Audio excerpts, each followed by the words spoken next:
नमस्कार, दैवी कृपा चॅनल मध्ये तुम्हा सर्वांचे स्वागत असो। अथ नवग्रह स्तोत्र। श्री गणेशाय नमः।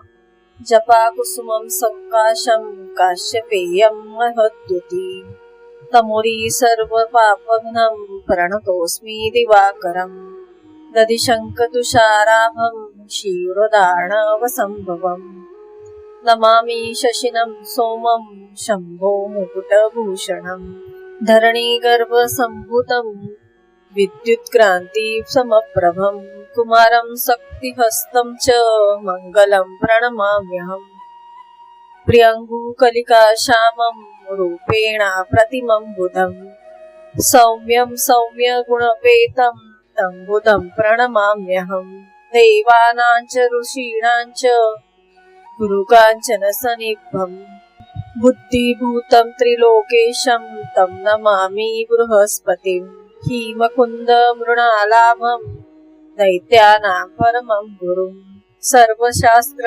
प्रवक्तारं भार्गवं प्रणमाम्यहम् नीलाञ्जन समाभासं रविपुत्रं यमाग्रजं छायामार्तण्डं सम्भूतं तं नमामि शनेश्वरम् अर्धकायं महावीर्यं चन्द्रादित्य विमर्दनं सिंहिका गर्भसम्भूतं तं राहु प्रणमाम्यहम् पलाशपुष्पं संकाशं तारकाग्रहमस्तकं रौद्रं रौद्रात्मकं घोरं तं केतु प्रणमाम्यहम् फलश्रुति इति व्यासमुखोदगितं यः पठे सुसमाहितम् दिवा वा यदि वा रात्रौ विघ्नशान्ति भविष्यते नरनारी नृपाणां च भवेत् दुःस्वप्ननाशनम् ऐश्वर्यं तुलं तेषाम् आरोग्यं पुष्टिवर्धनम् ग्रह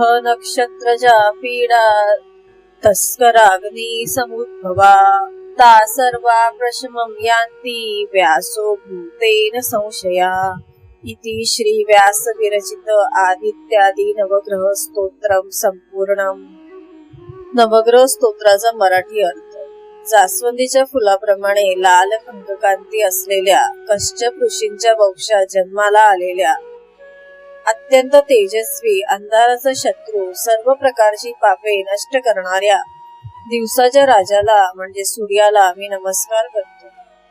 दही आणि शंख यांच्या तुषाराप्रमाणे शोभून दिसणाऱ्या क्षीरसागरातून निर्माण झालेल्या भगवान शंकराच्या डोक्यावर दागिन्यांप्रमाणे शोभणाऱ्या आणि ससा धारण केलेल्या चंद्राला मी नमस्कार करतो। धरणीच्या पोटातून जन्म घेतलेल्या विजेसारखी अंगकांती असलेल्या हातात शक्ती हे शस्त्र धारण केलेल्या कुमार स्वरूप अशा त्या मंगळाला मी नमस्कार करते। अशोकाच्या फुलाप्रमाणे लाल श्यामल रंग असलेल्या अतिरूपवान बुद्धिवंत सोज्वळ सरळ मार्गी सुस्वभावी बुधाला मी नमस्कार करते। देवांचा आणि ऋषींचा गुरु सोन्यासारखी अंगकांती असलेल्या अतिबुद्धिवंत त्रिलोकात श्रेष्ठ अशा त्या बृहस्पतीला म्हणजे गुरुला मी नमस्कार करते। हिमकमळाच्या देठाप्रमाणे प्रभा असलेल्या दैत्यांचा गुरु असलेल्या सर्व शास्त्रांचे ज्ञान असलेल्या भृगुकुळात जन्मलेल्या त्या शुक्राला मी नमस्कार करते। निळ्या रंगाची प्रभा असलेल्या सूर्यपुत्र यमाचा मोठा भाऊ असलेल्या त्या शनीला मी नमस्कार करते। अर्धेच शरीर धारण केलेल्या वीर्यवान चंद्र व सूर्याला छाळणाऱ्या सिंहिकेपासून जन्मलेल्या त्या राहूला मी नमस्कार करते।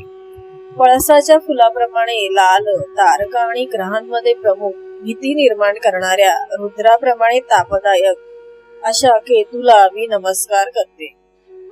याप्रमाणे श्री व्यास ऋषींच्या मुखातून निघालेले हे नवग्रह स्तोत्र जो कोणी दिवसा आणि रात्री पठण करेल त्याची सर्व विघ्ने नष्ट होतील।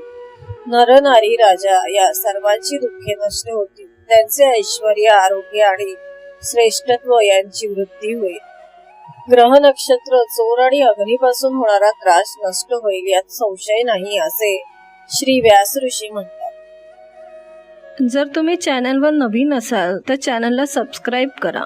व्हिडिओ आवडला तर लाईक करा, शेअर करा आणि कमेंट करा। आणि नोटिफिकेशनची बेल दाबा, जेणेकरून माझे व्हिडिओ अपलोड होताच तुम्हाला नोटिफिकेशन मिळेल.